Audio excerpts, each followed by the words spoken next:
And finally, the last plague, right, the strongest of them all, he puts that blood on the doorpost. He says, slaughter that lamb, and then take that lamb and eat the whole thing. If there's not enough people in your household to eat the lamb, then bring other people and then share it with other people, because that lamb must be eaten entirely. Nothing must be left outside, for dogs to eat or for animals to eat or for it to decay. It is holy. It is holy. You know what? Let's, in the same way, receive everything Jesus gave us. Mm-hmm. In the same way, let's not leave anything outside. Right. Let's not pick and choose what Jesus gave us. If Jesus gave us financial stability, and if he gave us health, then let's have financial stability and health. Like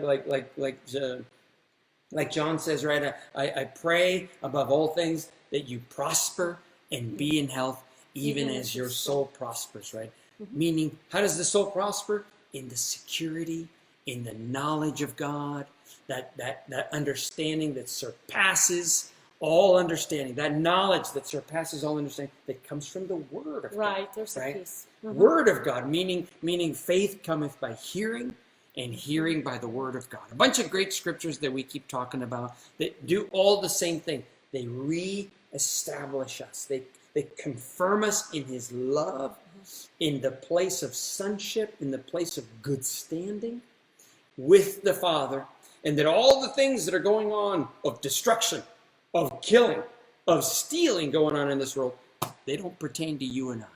They don't pertain to you and I. We're in that scene where Jesus is talking. We're in the scene of those that have believed in me. And just remaining and reading that word and getting into that word, because then it's a recalibration. Sometimes you think you're good, and then you're drifting. Far off. You're drifting. Sometimes we're drifting. Well, we're always drifting. I mean, we're people, right? We're drifting. But the Word of God anchors us. Right, and it brings us under the shadow of the Almighty, where you have security and where you know who you are and you know your rights and you know what you should receive and what you shouldn't.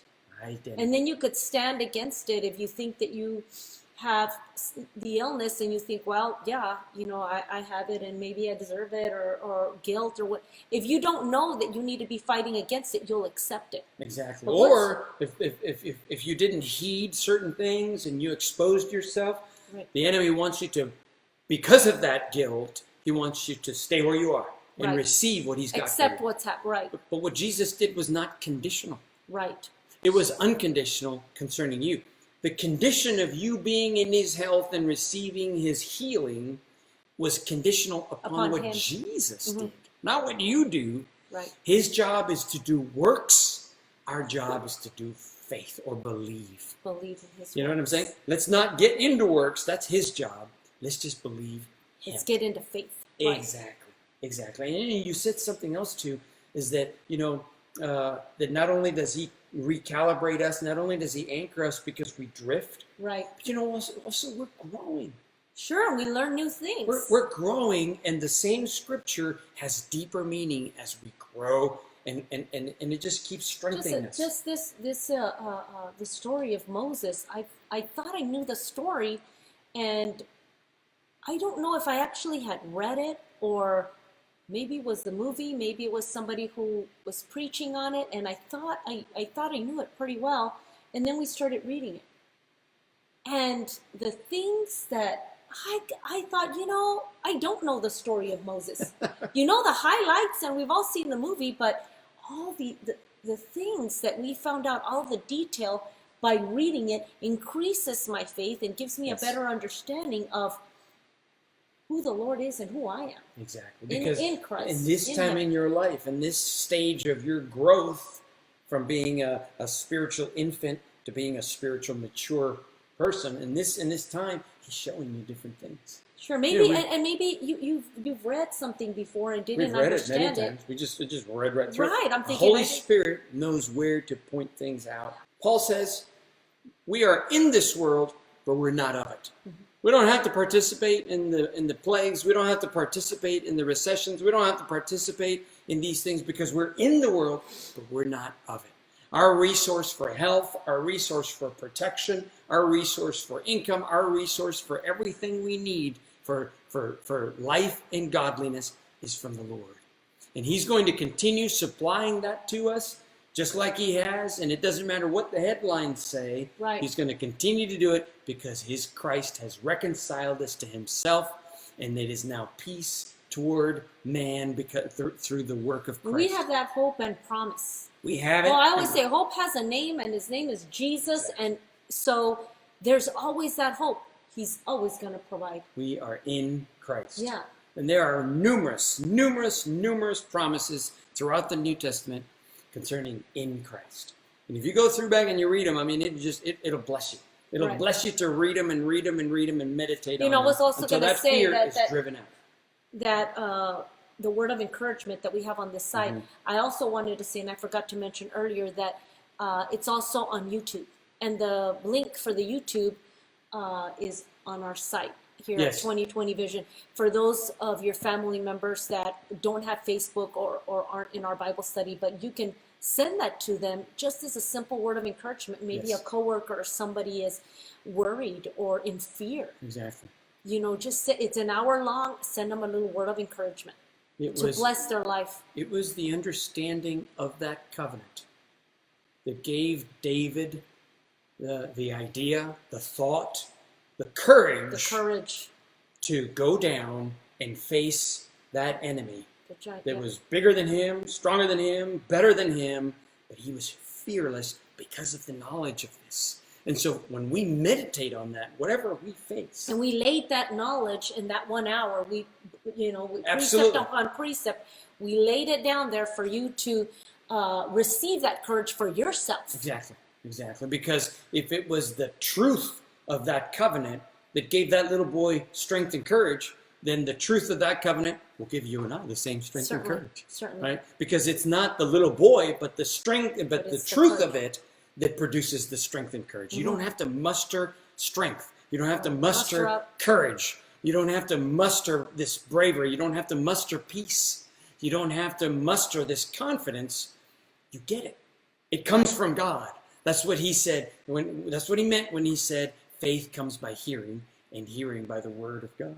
Right? That is, we get it, and we get it, and we get it, and we get it. And he says In the that light of hearing redemption. and hearing, In the light of redemption. meaning you just don't hear it once. You know, I already, why are we reading the story, Moses? I've already read it.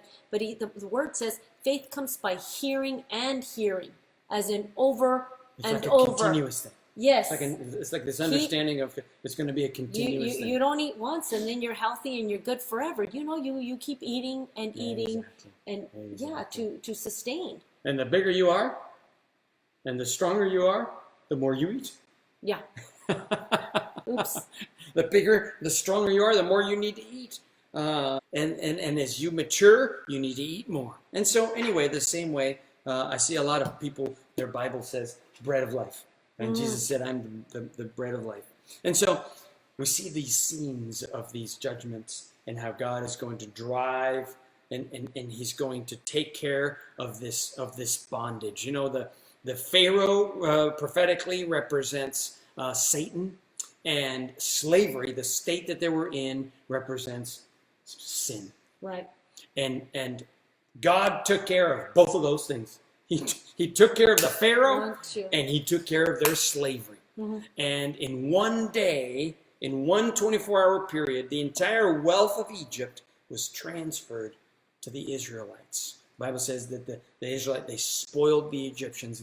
All of the silver, all of the gold, all of the wealth was transferred in one day. And 400... It's like a payment. It's like a payment because they had been working for them as slaves for free for... Exactly. Yeah. And made the nation rich.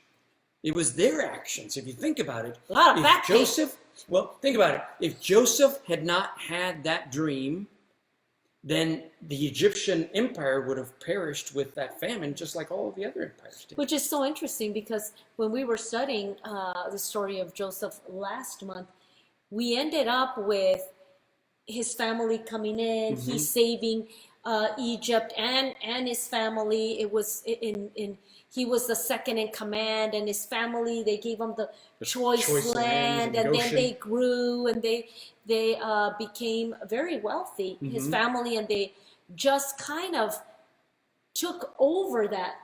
And then when you have the transfer of Egyptians their number one position over and over, little by little. They kept, and then Joseph, sure, and then Joseph obviously is gone, and so as it kept eroding, now here we are. Mm-hmm. Here we are talking about these same people that we were just talking about last month. In They're slaves now. Exactly. And now in January they're the heroes, and then in March now they're the slaves. Right. Oh, that's right, because February we're talking about King David. Exactly. Yeah, January was it's just how we've made that quick transition, and now we're talking about these same people, how, they have the best choice of land, everything. Now we're talking about how they're slaves. Exactly. And Pharaoh won't let them go. And maybe someone watching this, or this gets to someone, and you've had tremendous loss in your life, and you've lost so much ground. Mm-hmm. Maybe in your relationships, or maybe in your marriage, or maybe in your finances. You've lost so much ground. At one time, you were at the top of the game. Right. At one time, you were the most, and little by little, it just has eroded, and now you're under. Right. Now you're at the bottom.